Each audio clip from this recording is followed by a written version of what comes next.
America के राष्ट्रपति पर भारत के लोग बहुत नाराज हैं और भारत के लोग नाराजगी जाहिर करके अलग अलग किस्म के ट्वीट कर रहे हैं, एक्स पर पोस्ट कर रहे हैं। और ये सब किसी पर्सनल एजेंडे के तहत नहीं हो रहा है, कोट अनकोट एक सच्चे भारतीय के तौर पर हो रहा है। क्योंकि हम वो मुल्क हैं जो जब मोहब्बत देता है तो उसे जग जाहिर भी करता है और जग जाहिर करने में कतराता नहीं और बेफिक्री से कहता है तेरे जैसा यार कहां। वो चाहे अब की बार ट्रंप के मोड में हो या हाउडी मोदी के मोड में, लेकिन जब उस दोस्ती और उस मोहब्बत का सिला आप एक के बाद एक दगा करके देंगे, टैरिफ पर टैरिफ लगा कर देंगे, दोहरी नीति अपना कर देंगे, तो फिर जवाब मिलेगा, करारा जवाब मिलेगा। और अब भारत सरकार ये कह भी रही है, my dear friend Trump, like any other major economy, India will take all necessary measures to safeguard its national interest and economic security. क्योंकि ये 90 का दशक नहीं है और ना ही अब आपके एकाधिकार का दौर है। अब ना दुनिया वैसी है और ना ही भारत वैसा है। आज भारत दुनिया के सबसे बड़े बाजार में से एक है। आज भारत दुनिया की सबसे बड़ी युवा शक्ति वाला टैलेंट है। और ट्रंप बाबू, आप तो ये जानते ही होंगे क्योंकि आपके देश के कई बड़ी कंपनीज के सीईओ भारतीय हैं, भारतीय मूल के हैं। चाहे वो गूगल हो, माइक्रोसॉफ्ट हो, अडोबी हो, अरिस्ता नेटवर्क्स हो, नोवेरिटिस हो, यूट्यूब हो। और इसीलिए आपको लगता है कि हमारे पड़ोसी पाकिस्तान की तरह आप जो चाहे वो हमसे करवा देंगे, तो भैया आप भ्रम में हैं। क्योंकि आपने भारत को सोमवार को रात 8:20 पर पोस्ट करके अपने ही लहजे में धमकाने की कोशिश की। हो सकता है आपको लगा हो कि इस धमकी के बाद भारत डर के ठिठुर जाएगा, डर जाएगा। ट्रंप इस सपने में शायद जी रहे थे कि भारत इस धमकी के बाद तुरंत रूस से तेल खरीदना बंद कर देगा और फिर ट्रंप अपने ट्रूथ पर लिखेंगे, India had stop buying Russian oil, I deserve to get Nobel award, thank you for your attention. लेकिन मिस्टर ट्रंप, बहुत ही दुख के साथ आपको सूचित करना पड़ रहा है कि आपका सपना टूट गया है। क्योंकि आपकी धमकी के ठीक 2 घंटे 4 मिनट के बाद भारत ने आपको फैक्ट के साथ आईना दिखा दिया है और बता दिया है कि आपका डबल स्टैंडर्ड, और उसके चक्कर में भारत नहीं फंसेगा। भारत सबसे पहले अपने देश का फायदा देखेगा, अपनी अर्थव्यवस्था को प्राथमिकता देगा। भारत का संदेश साफ है, ट्रंप को अमेरिका को महान बनाना है, बनाए, कोई परेशानी नहीं, वसुधैव कुटुंबकम। लेकिन उसके चक्कर में भारत को झुकाने की कोशिश ना करे, भारत को नुकसान पहुंचाने की कोशिश ना करे। एंड मिस्टर ट्रंप, जो आप भारत को यूक्रेन पर ज्ञान दे रहे हैं, वो करने से पहले थोड़ा सा तो अपने गिरेबान में झांक लेते। आपको रूस से भारत का तेल खरीदना अच्छा नहीं लग रहा, लेकिन आप रूस से व्यापार करते रहेंगे। ये डबल स्टैंडर्ड नहीं तो क्या है? आप जिस रशिया से तेल खरीदने पर भारत को धमका रहे हैं, ऐसा आप किसी और मुल्क को कीजिए ना। ईयू को क्यों नहीं कर रहे? उसी रूस से सिर्फ 2025 में आपकी सरकार अब तक $2091 मिलियन का सामान खरीद चुकी है। आप ही के देश अमेरिका के परम सहयोगी यूरोपियन यूनियन ने इस साल अभी तक 16 मिलियन यूरो से ज्यादा का व्यापार रशिया के साथ किया है। भारत की तो रूस से तेल खरीदने के फायदे पर आप बड़ा परेशान हो रहे हैं। हाँ ठीक है, भारत को फायदा हो रहा है, इसमें कोई शक नहीं है, क्योंकि हम रूस से 1 बैरल तेल खरीदते हैं। दुनिया के मुकाबले $5 का फायदा हमें हो रहा है। भारत एक दिन में 1.8 मिलियन बैरल तेल खरीदता है। इस हिसाब से एक साल में रूस के तेल की वजह से भारत करीब $9 बिलियन बचा रहा है। यानी आज की तारीख में करीब 8 लाख बचा सकता है। यानी आज की तारीख में करीब 8 लाख करोड़ रुपए हम बचा सकते हैं। 8 लाख करोड़ रुपए। आपको पता है भारत में 750 नए एम्स इससे बनाए जा सकते हैं, 600 छोटे एयरपोर्ट बन सकते हैं। मिस्टर ट्रम्प, रशिया से तेल खरीदने पर हमारा बहुत पैसा बचता है और इसीलिए आप अपनी धमकी अपने पास रखें और हमारी सरकार देश के फायदे के हिसाब से आगे बढ़ेगी, बढ़ती रहेगी। लेकिन आज गूंज में कुछ सवालों के जवाब लेने की कोशिश करना जरूरी है, क्योंकि हमारे साथ आज फिर कोई सियासी मेहमान नहीं है। हमने किसी सियासी मेहमान को नहीं बुलाया, क्योंकि आप जानते हैं और आपको भी ये कई बार नापसंद आता है। आपको पता है कि ये बोलेंगे आपकी विदेश नीति फेल हो गई, ये कहेंगे हमारी विदेश नीति जीत गई, हमने बहुत बढ़िया काम किया। तो हमने क्या किया, व्यापार विदेश नीति के जानकार, लंबे वक्त तक इस फील्ड में काम करने वाले लोग, उन सबको इनवाइट किया है इन सवालों का जवाब लेने के लिए कि अब हिंदुस्तान के लिए आगे रास्ता क्या बचा है। ट्रंप को अचानक रूस से तेल खरीद से दिक्कत क्यों हो रही है? ट्रंप भारत को धमकी देकर क्या हासिल कर लेगा? भारत के लिए आगे का रास्ता क्या होगा? आज यही गूंज।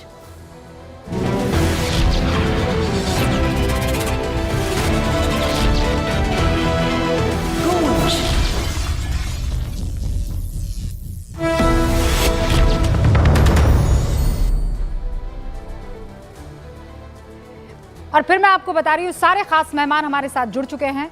संयुक्त राष्ट्र में भारत का नेतृत्व कर चुकी वीना सीकरी मैम हमारे साथ जुड़ चुकी हैं। मैम वेलकम, बहुत बहुत स्वागत है आपका।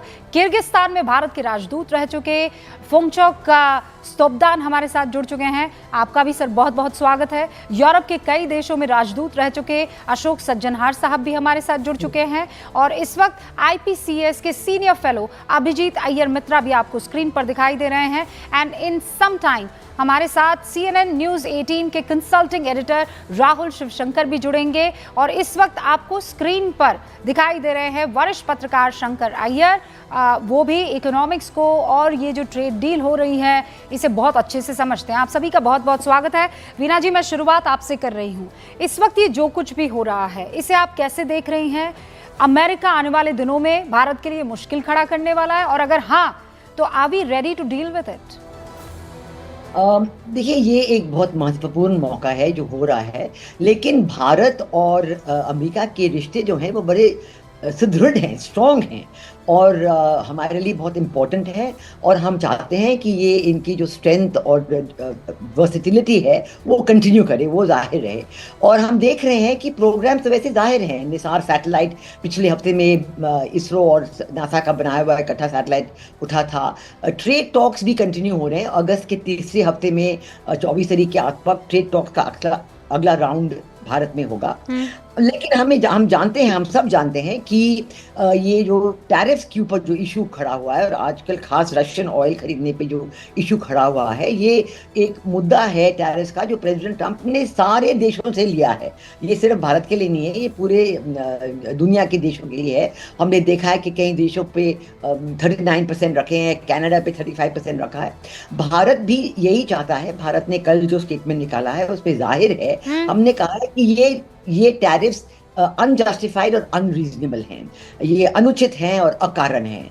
और हम चाहते हैं कि ये टैरिफ्स को लगाते समय ये भी देखना चाहिए कि भारत ने ये जो रशियन ऑयल खरीदा है। वीना मैम, ये चिट्ठियों का आदान प्रदान ही होता रहेगा? ये मैं टैरिफ लगा रहा हूँ 25%, फिर कहा कि नहीं मैं और बढ़ाऊंगा, मैं फाइन भी लगाऊंगा।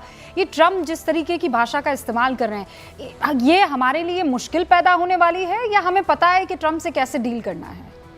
जी, ट्रम्प से हमारा काफ़ी सालों से डीलिंग रहा है, हमारे बड़े अच्छे रिश्ते रहे हैं और उम्मीद है कि इस बार भी रिश्ते कायम रहेंगे। लेकिन जो इशू आता है, जो इशू आज हमारे सामने आया है, उस पर हमने अपनी जो पोजीशन है साफ साफ कह दी है। कल के स्टेटमेंट में बिल्कुल जारी है, बिल्कुल साफ साफ कह दिया है कि हमें इसे अनुचित और अकारण समझते हैं। ठीक है। और हम इसी तरीके से इस पे बातचीत करते रहेंगे। और हमने ये भी खास कहा है कि अमेरिका खुद रशिया से व्यापार कर रहा है। हाँ। और ये सुनने में आया है कि पिछले साल में $1 बिलियन का व्यापार हुआ था।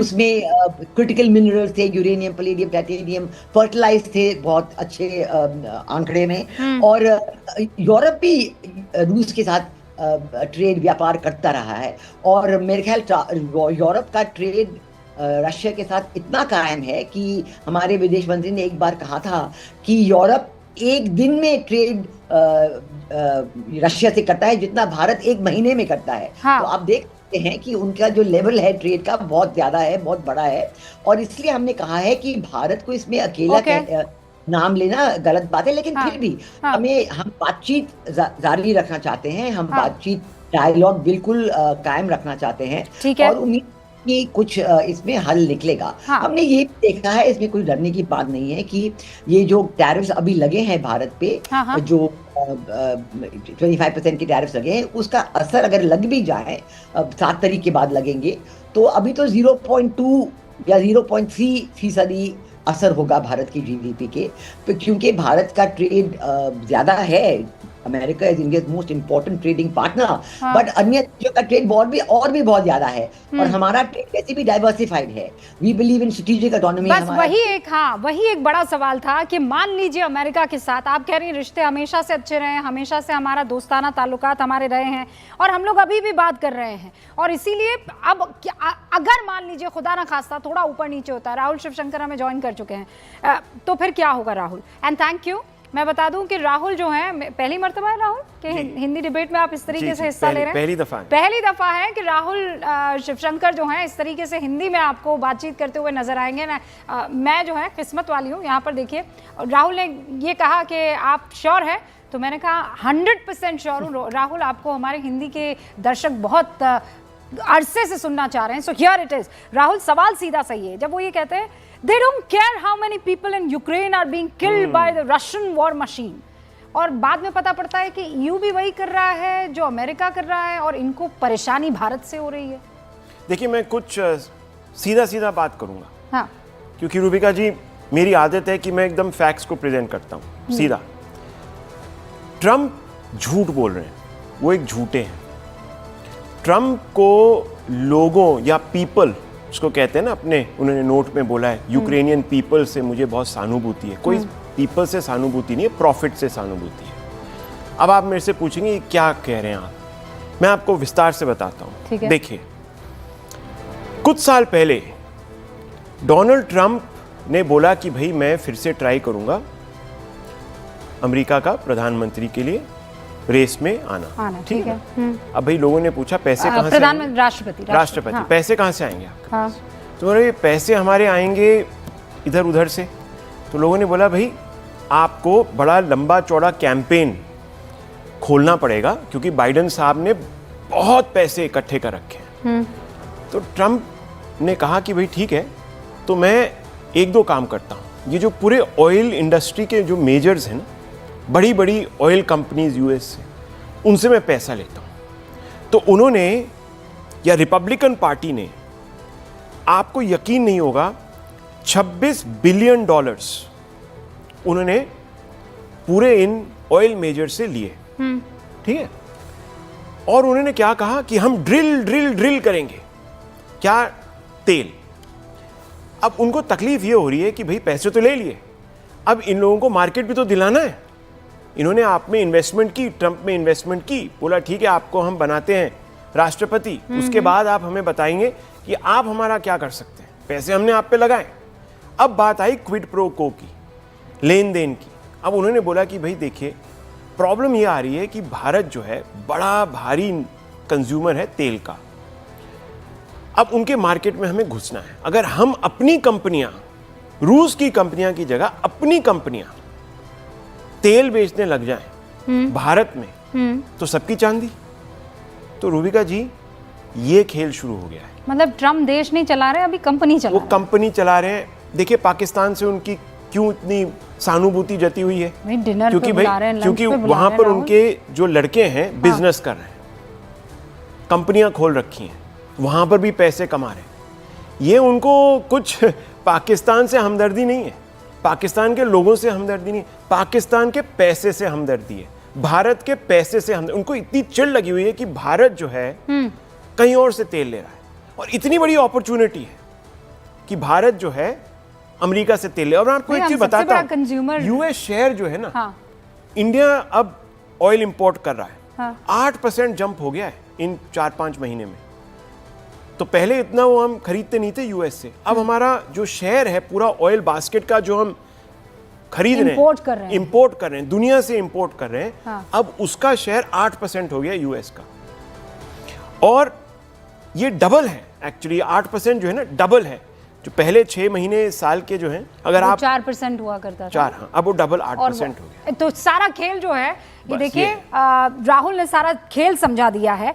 और इसीलिए अभिजीत, तो अब आगे हमारा देखिए, कई ऐसे लोग हैं, आप तो सोशल मीडिया पर बड़ा एक्टिव रहते हैं, कई ऐसे लोग हैं जो कह रहे हैं, हम ही थे ना गलबैया कर रहे थे, अरे माय डियर फ्रेंड ट्रम्प, और ट्रम्प अब की बार ट्रम्प सरकार, और देखिए ट्रम्प भैया ने क्या कर दिया। नहीं नहीं, आपको, हाँ सॉरी, हमारा जो विदेश पॉलिसी है, ये हम ये 30 साल के टाइमलाइन पे ये नहीं देख सकते कि कौन हमारा दोस्त बनेगा नहीं बनेगा।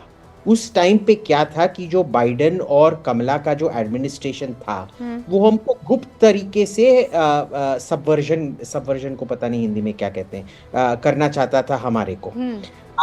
तो उस टाइम वो, ठीक है ना, हाँ, दबाना चाह रहा था, हमारे देश को तोड़ना ही चाह रहा था। वो सोरोस स्टेट डिपार्टमेंट एनजीओ का जो नेक्सस था, वो अलग किस्म से इंडिया को डुबाना चाह रहा था, और उसको रिप्लेस करने के लिए हमको एक स्ट्रेटेजिक बेट लेना पड़ा कि वो ट्रम्प है। अब ट्रम्प आया, उसने थोड़े कई सारे प्रॉब्लम खड़े किए हैं। अब हमारे लोगों को क्यों लगता है कि हम इसको भी इस सिचुएशन को भी डील नहीं कर सकते? देखिए 1998 में जो हमारे परमाणु विस्फोट हुए, उस पे जो हमारे पे जो सैंक्शंस लगाए गए थे, उस टाइम क्या इतना मजबूत नहीं था, इतना ताकतवर नहीं था। फिर भी हमने 1 साल को वो झेला, और उससे कई गुना बढ़ के हम वापस आए ना। तो ये भी एक अंग्रेजी में कहते हैं दिस टू शैल पास। हमारा ये नहीं है, हमारे हर 10 साल कोई ना कोई तनाव अमेरिका से होते रहता है। आप 1970s में देखिए, उन्होंने अपना फ्लीट हमारे खिलाफ बांग्लादेश में भेजा था, एयरक्राफ्ट कैरियर भेजा था। 80s में उन्होंने पाकिस्तान जब न्यूक्लियर बन रहा था, उन्होंने F-16 दिया। फिर जब वो न्यूक्लियर बना, उस पर सैंक्शंस भी नहीं लगाया।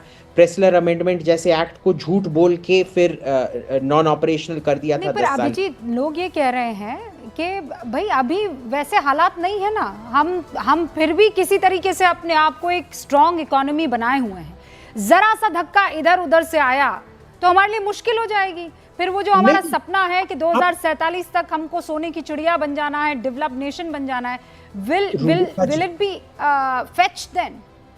देखिए रूबिका जी, ये अमेरिका के लिए अनसस्टेनेबल है, और हमारे लिए काफी ठीक है, दर्द पहुंचाएगा। पर आपको अगर डॉक्टर के पास जाना पड़ेगा, आपको इंजेक्शन तो लेना ही पड़ेगा ना, वो दर्द आपको आएगा ही। तो ये भी हम संभाल लेंगे। जो हम 1998 में संभाल सकते थे, वो आपको क्यों लग रहा है कि हम 2025 में नहीं संभाल पाएंगे? और तब तो आप कह रहे हैं कि हम उतने ताकतवर भी नहीं दर्द की क्षमता है, वो कई गुना बढ़ गया है 1998। ओके, फुंगचक साहब, आपको क्या लगता है, ये जो अभिजीत कह रहे हैं, राहुल शिवशंकर को आपने सुना, वीना मैम को आपने सुना कि ठीक है ये थोड़ा एक ऐसा फेज है पर निकल जाएगा, आपको लगता है कि हम सच में ट्रम्प के साथ डील करने का तरीका सही इख्तियार कर रहे हैं, या हमें चेंज करना होगा ट्रैक?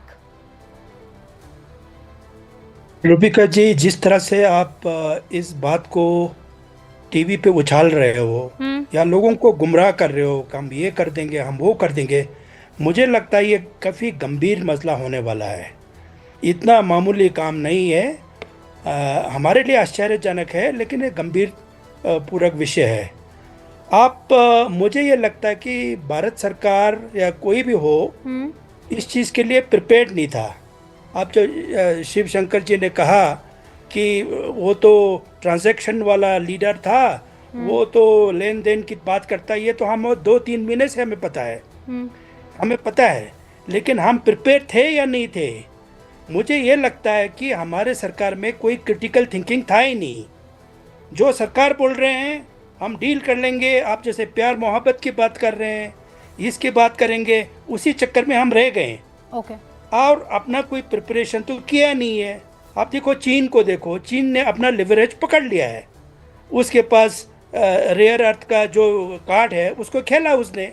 हमसे अच्छे स्थिति में है अभी चीन, बाकियों का भी है, जैसे यूरोपियन यूनियन कह रहे हैं, सबका कह रहे हैं। अब इसीलिए मुझे ये लगता है, आपको ऐसा क्यों लगता है? वीना सेक्रेटरी मैम जो है वो कुछ कहना चाह रही है, आप कह रहे हैं वी वर नॉट प्रिपेयर्ड, है ना? आप कह रहे हैं हम गुमराह कर रहे हैं कि हम इस फेज से निकल जाएंगे। वीना मैम? नहीं, मैं ये कह रही हूँ कि ऐसी बात नहीं है कि India was not prepared. India is prepared for all alternatives, but ये जो प्रेशर एकदम से आया है ना रशियन ऑयल पे, जो राहुल जी ने समझाया है, वो वजह हो सकती है, कोई वजह हो सकती है, but this Russian oil pressure जो shall I say raising the bar on Russian oil, ये तो एक दो दिन की बात है, बिकॉज जैसे हमने अपने स्टेट में कल रात को समझाया है कि ये रशियन ऑयल की खरीदारी तो हमने अमेरिका के साथ उनके कंसल्टेशन में की है। हमने ये तो एग्जैक्टली अपने तरीके से तो नहीं अपनाया है ये रास्ता। उस वक्त अन्य सप्लाई चेन जो थे ऑयल के लिए वो बंद हुए जा रहे थे ये कॉन्फ्लिक्ट की वजह से, रशियन यूक्रेन कॉन्फ्लिक्ट, और इसलिए हमने रशियन डिस्काउंटेड ऑयल खरीदना शुरू किया। हमारा पूरा हक है कि हम अपने लोगों के लिए रीजनेबल और प्रेडिक्टेबल सोर्स ऑफ एनर्जी खरीदें, और यही हमने किया है। लेकिन ये जो एकदम से हुआ, लेकिन आई डोंट थिंक, मैं इसको कहती हूँ कि we have to take it in our STRIDE.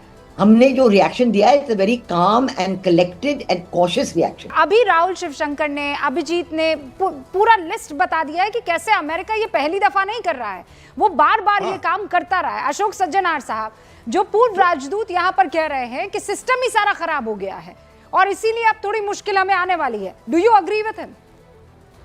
जी, बहुत शुक्रिया रूबिका मुझे आमंत्रित करने के लिए, और आपके इस डिबेट में बहुत ही अच्छा डिस्कशन होता है। Let me say I agree with most of the comments that have been made. I think जो एम्बेसडर वीना सिकरी ने कहा है, जो राहुल शिवशंकर ने कहा है, अभिजीत ने कहा है, और एम्बेसडर फुनचुक सब्जिन से मेरा थोड़ा मत में थोड़ा अंतर है। मुझे एक्सप्लेन करने दीजिएगा 2 मिनट के लिए, क्या उससे भी कम समय मैं लूंगा। देखिए, हमारे अमेरिका के साथ जो संबंध है 1947 से लेकर 2000 तक अच्छे नहीं थे। हमेशा उतार चढ़ाव थे, परंतु ज्यादा चढ़ाव था, बहुत ही नीचे स्तर पर आ गया था, जैसे लोगों ने बताया 1971 में, 1998 में, वगैरह वगैरह। उसके बाद 2000 से 2025 तक हमारे संबंध थोड़े ठीक होने शुरू हुए, ऊपर जा रहा है, परंतु ये बात नहीं है जो हमेशा से वो ठीक ही होते चले गए। उनके बीच में भी दरार आई, उनके बीच में भी हिचकियां आई वगैरह, परंतु हम उन सबको डील करते रहे। तीसरी बात देखिए, न केवल भारत ने परंतु पूरे विश्व ने यह सोचा था that Trump 2.0 is going to be an extension of Trump 1.0। That is not the case. Trump 2.0 is very different. उसे मालूम है, बहुत ही अच्छे वो मत से आया है, पॉपुलर वोट भी मिला है, इलेक्टोरल कॉलेज वोट मिला है, तो जो कुछ वो कर सकता है, रिपब्लिकन पार्टी पूरी तरीके से उसके कंट्रोल में है। जो एम्बेसडर स्टब्देन का कहना है that we were not prepared, let me say the world was not prepared. You know, no one in the world was prepared. जो उसने पलटी मारी है यूक्रेन के मुद्दे पर, was the world you know thinking जो वो करेगा? जो उसने मेक्सिको के साथ किया है, जो उसने कनाडा के साथ किया है, the world was not prepared. परंतु हम अपने को तैयार कर रहे हैं। आप देखो रूबिका, हमने अभी तक इतनी जल्दी आकर इंडिया यूके एफटीए कर दिया है। हमारा इंडिया ईयू एफटीए भी होने वाला है। इंडिया ऑस्ट्रेलिया एफटीए, जो हमारे मेजर पार्टनर्स हैं, यूएई के साथ हमारे मेजर पार्टनर्स हैं, सऊदी के साथ हम कर रहे हैं, जीसीसी के साथ हम कर रहे हैं। मुझे एक बात बताइए। नहीं, मुझे थोड़ा सा एक मिनट उसे बस ऐड कर दीजिएगा। मेरा सवाल, आप ये कह रहे हैं कि हमने ये फ्री ट्रेड डील की है यूके के साथ, और आप बता रहे हैं यूएई के साथ भी हमारे संबंध अच्छे हैं। अमेरिका के साथ अगर कुछ ऊपर नीचे हो जाता है तो क्या हमारे पास दूसरे विंडोज ओपन है कि वो भरपाई यहां कर सके? Are we ready for it? देखो रूबिका, बात ऐसी है, ट्रेड के ऊपर हम बात कर रहे हैं, ट्रेड के ऊपर बात चल रही है, उनकी टीम आएगी, हम बात करेंगे उसके ऊपर।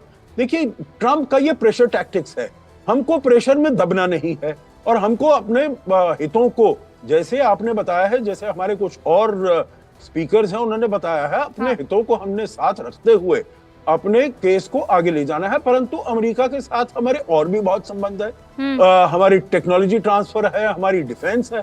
इसका मतलब ये थोड़ी है जो अगर ट्रेड में हमारा वो हो गया तो सारा ही हमारा जो संबंध है अमेरिका के साथ एकदम वो उसमें मिल गए, डस्टबिन में चले गए। नहीं, ऐसी बात नहीं है।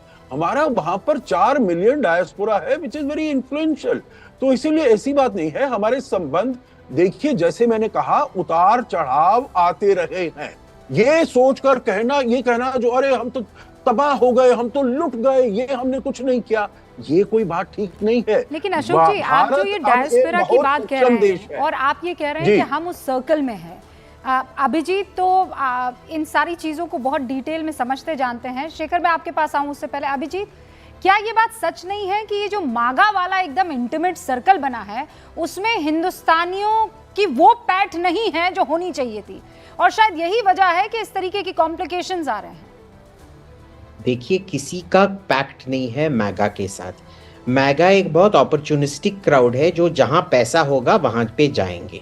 देखिए, अगर आपको याद है, 2 महीने पहले जेलेंस्की यूक्रेन के राष्ट्रपति को ऑफिस में बिठा के इतना जलील किया गया था कैमरा पे, पब्लिक पे। अब सडनली आप मानना चाहते हैं कि ट्रंप का इतना प्यार है यूक्रेन के प्रति कि वो हिंदुस्तान के साथ अपना रिश्ता जलाना चाहते हैं यूक्रेन के लिए। ऐसे कुछ नहीं है। देखिए, जैसे राहुल ने बोला था, ये सब पैसा का मामला है। और दूसरी बात ये है कि अभी मैगा पे ये एप्स्टाइन फाइल जो सब इनके जो मैगा क्राउड बोल रहा था इसमें बहुत सबके लिए हानिकारक इंफॉर्मेशन है, वो एकदम डड निकला, यानी कि फुस बम निकला। वो बम आप दिवाली को चलाते हो जो चलता नहीं है ना, लक्ष्मी बम, अटम बम, फिर आप लगाते हैं उसमें पानी लग गया है, फिर ये हो जाता है, उसकी तरह। तो ये सब उधर डाइवर्ट करने के लिए, क्योंकि उसका जो प्रभाव पड़ा है मैगा पे, और क्योंकि उसका जो वीडियो रिलीज हुआ था उसमें लगभग 2 मिनट काट दिया गया था, उनको लग रहा है कि अब ट्रंप भी डीप स्टेट का पार्ट बन गया है। तो ये कुछ भी करने वाले हैं अपने आप को उधर से बचाने के लिए। तो ये एक किस्म का डाइवर्जन भी है और ये कोई परमानेंट नहीं है। ठीक है, ये बंदा हमेशा अपना हर चीज पे चेंज करते रहे। देखिए, अभिजीत जी ने एकदम सही कहा, और सज्जनहार साहब ने भी, बहुत वरिष्ठ हैं, वो समझते हैं मामला। एक चीज हम समझ नहीं रहे हैं, वो ये है, और ये सवाल कोई उठा भी नहीं रहा है, कि अमेरिका पर क्या प्रभाव पड़ रहा है। ये टैरिफ की जो कूटनीति एक किस्म से जो ट्रंप दुनिया में फैला रहे हैं, उससे अमेरिका पे क्या दबाव पड़ रहा है? क्या अमेरिका सस्टेन कर पाएगा ये टैरिफ की लड़ाई? क्या ट्रंप कर पाएंगे? उन पे खुद प्रेशर बन रहा है। ये क्यों हो रहा था? ये कह रहे हैं कि भाई मैंने टैरिफ लगाने हैं क्योंकि हमारे को यहाँ नौकरियां बढ़ानी है, जनरेट करनी है। सही बात है ना? हाँ। और हमारे को जो लोग पैसा दे रहे हैं सामग्री पे, खान पीन जो भी है, वो प्राइस कम हो जाएंगे, इन्फ्लेशन कम हो जाएगा। हो रहा है ऐसा? नहीं हो रहा। मैं आपको आंकड़े बताता हूँ। नहीं, मैं आपको आंकड़े बताता हूँ। देखिए, मैं कभी विदाउट प्रिपेयर नहीं आता हूँ, तो मैं आपको बता रहा हूँ। देखिए, लेबर डिपार्टमेंट का एस्टिमेट ये था कि जुलाई में 1 लाख जॉब्स, नौकरियां अमेरिकनों को मिलेंगी। 1 lakh jobs? 1 lakh, because of this tariff. ठीक है। टैरिफ की वजह से, लगाने की वजह से हमारा को फायदा होगा 1 लाख नौकरियों का। ठीक है, हुआ 70,000 नौकरियां, 30,000 कम। ओके। इन पूरे जो 4-5 महीने जो गुजरे हैं, हाँ, टोटल एस्टिमेट था कि 2,50,000 जॉब बनेंगे इकोनॉमी में। हाँ। आपको मैं बताऊं मैडम कि अभी 1,25,000 जॉब्स, नौकरियां क्रिएट हुई हैं। इन्फ्लेशन बढ़े जा रहा है, इन्फ्लेशन बढ़े जा रहा है। इसी मुद्दे पे ट्रंप आए थे। तो वो यू टर्न ले लेंगे? यू टर्न का पता नहीं, सस्टेन कर पाएंगे, ये सवाल पूछना जरूरी है। शेखर, मैं राहुल ही का सवाल आपसे पूछ लेती हूँ। कई जगह पर वो कहते कुछ और हैं, फिर 4 दिन बाद एक नया रंग आता है, फिर उसके बाद बदल जाते हैं, फिर कुछ और करने लगते हैं। Will he be able to sustain it? $2,400 monthly impact पड़ रहा है। $2,400 मंथली लोगों के बजट पे इम्पैक्ट पड़ रहा है इन टैरिफ्स की, इन्फ्लेशन की वजह से। यहां पर आंकड़ा, ये लैब जो यूनिवर्सिटी का है, उन्होंने एस्टिमेट किया है, average cost of Trump's tariffs to American households would be $2,400। ठीक है, तो ये अमेरिका की तरफ से जो भी कहा जा रहा है, लेने के देने पड़ गए भाई साहब। बताइए, ये ऐसा होगा कि हमारे लिए थोड़ा मुश्किल हो जाएगा?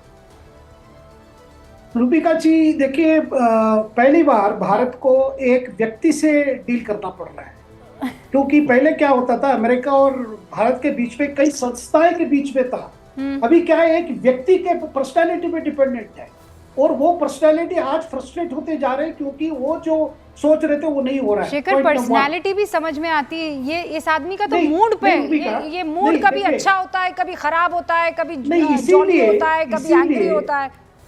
नहीं, वो बात नहीं है। देखिए, बात ये है कि हमारे सामने जो चैलेंज जरूर है, इसमें कोई दो राय नहीं है, लेकिन कोई चीज परमानेंट नहीं है। देखिए, हमारे ऊपर प्रेशर हो रहा है ट्रेड डील पे, हमारे पर प्रेशर आ रहा है कि आप कृषि की उत्पाद है वो ले लो, जेनेटिकली मॉडिफाइड वाला चीजें ले लो, हम नहीं ले पाएंगे, हम फार्मर्स को ये नहीं कर सकते, बिट्रे नहीं कर सकते, ये प्रेशर है हमारे पर। और दूसरी बात, तेल के मामले में अगर अमेरिका अपने तेल को रशिया के तेल के रेट से यहाँ भारत में पहुंचाने में कम रेट में बेच सकता है तो वो भी हम कंसिडर कर लेंगे। देखिए, एक तरफ ट्रेड डील है, दूसरी तरफ स्ट्रेटेजिक रिलेशन है, और हमारी तरफ से जिस तरह अभी सारे डिप्लोमेट्स बता रहे थे, हम बड़े मेच्योर तरह से जा रहे हैं, तू मैं हम नहीं फंस रहे, क्योंकि हम जानते हैं ट्रंप को डील करना हम भी सीख रहे हैं जैसे दुनिया सीख रहा है। इसमें हमारे सामने बहुत चुनौतियां हैं और ये चुनौती हम सामने करेंगे, लेकिन इसीलिए कोई डूम्सडे प्रेडिक्शन ठीक नहीं होगा, क्योंकि आगे जाके वैसे ट्रेड डील है। अब देखिए, दवाई भारत से ज्यादा जो जा रहा है, एक्सपोर्ट होके जा रहा है, वो दवाई है, कम से कम 8% से ज्यादा दवाई जाता है। अगर दवाई पर आप टैरिफ लगाओगे, अगर अमेरिका लगाएगा, तो वहां वो जो मेडिसिन की दाम क्या होगी अमेरिका में, जब ट्रंप का नया प्लान चल रहा है कि भाई वो भी सस्ते में बेचेंगे वहां पे। तो ये बातें जो है ना, देखिए काफी चलेगा, ये अभी नेगोशिएशंस काफी होंगे। अच्छा, मैं एक सवाल ना आप सबसे पूछ रही हूँ, I am not going to repeat the question. 30 second में प्लीज मुझे उसका संक्षेप में, जिसे कहते हैं ब्रीफ में, जवाब देने की कोशिश कीजिएगा। मैं शुरुआत ना वीना मैम आपसे कर रही हूँ। Where is this coming from? ये जो मॉनिटरशिप करने की कोशिश है कि तुम्हें सोचना चाहिए, तुम यूक्रेन में जो बेचारे लोगों की हत्याएं हो रही हैं, मौत हो रही है, उसको आप दरकिनार करके, और रूस के साथ in fact you are also doing the same. लेकिन वेयर इज इट? कैसे कोई ये कह सकता है, उनको लगता है कि दुनिया छुपा लेगी कि आपके बीच में और रशिया के बीच में क्या कुछ चल रहा है? देखिए, ये टैरिफ्स का जो मामला है ये तो चलने नहीं वाला है, because this is outside the WTO and it is a structural new structural imposition on world trade. I don't think this can sustain itself. That is very clear. लेकिन जो the negotiations to which we have to go through to come out of this tunnel of tariffs, I think we are taking the right position. हमारी जो approach है बिल्कुल सही है कि जब मौका है, जैसे कल रात को हमने स्टेटमेंट में दिया, हमने कह दिया कि ये अनजस्टिफाइड अनरीजनेबल है, और हमने ये भी बता दिया कि अमेरिका को पता था हम रशिया से ऑयल खरीदे हैं, अब वो कह रहे हैं ये बंद करो। तो we are approaching it from the right point of view. We want to maintain the relationship with USA, but we want to maintain India's own strategic autonomy and ability to do trade. We are willing to diversify trade. हम तो कहते हैं कि अगर America से goods नहीं जाएंगे तो कहीं और हमको market, we are looking at diversification quite actively. So I think that ये जो अमेरिका में हो रहा है, मागा जो है, जो प्रेसिडेंट ट्रम्प की अपने ऑब्जेक्टिव्स हैं, इंटरनल ऑब्जेक्टिव्स हैं, वो एक तरफ हैं, वो अपने आप संभाल सकते हैं। हमको इस पे कहना या ये गलत है या सही है, ये तो हम कह नहीं सकते, ये तो वो प्रेसिडेंट ऑफ यूएसए हैं। हम तो सिर्फ यही कहते हैं कि भारत क्या कर सकते हैं। पर वीना मैम, क्या ये ईगो बैटल भी लग रहा है आपको? क्या जी? सॉरी, ईगो बैटल भी लग रहा है आपको ये? वो तो उन्हीं की बात है ना, मैं उसके ऊपर नहीं कहूंगी कुछ, क्योंकि ये उनका अंदरूनी मामला है। लेकिन हमें तो सिर्फ भारत की तरफ से देखना है, ईगो हो या कुछ भी हो, और हम इसे टैकल कर लेंगे। अपने इंटरेस्ट को प्रिजर्व करना सबसे जरूरी बात है, और इंडियन इकोनॉमी को सुदृढ़ और कंटिन्यूअस आगे बढ़ाना, ये बहुत सबसे जरूरी बात है, और इसके लिए हमारी सरकार तैयार है। We have all the options in place, we are continuing the dialogue, वो भी हम कंटिन्यू कर रहे हैं, लेकिन other options also I am sure are being worked out. We are very clear, जो हम कहते हैं, हमारे विदेश मंत्री कहते हैं, और वो तो स्टेटमेंट में मैम साफ दिखाई दे रहा है। हाँ, और मेक इन इंडिया प्रोग्राम, हमारा मेक इन इंडिया प्रोग्राम, स्वदेशी प्रोग्राम हमने देखा है। ऑपरेशन सिंदूर के टाइम हमने देखा है, जब पहलगाम में कहते हैं हाँ क्या कर रहे हो, इतने दिन निकल गए, लेकिन जब ऑपरेशन सिंदूर में हमारा जवाब गया तो इतना पक्का जवाब गया कि पूरी दुनिया चौंक गई।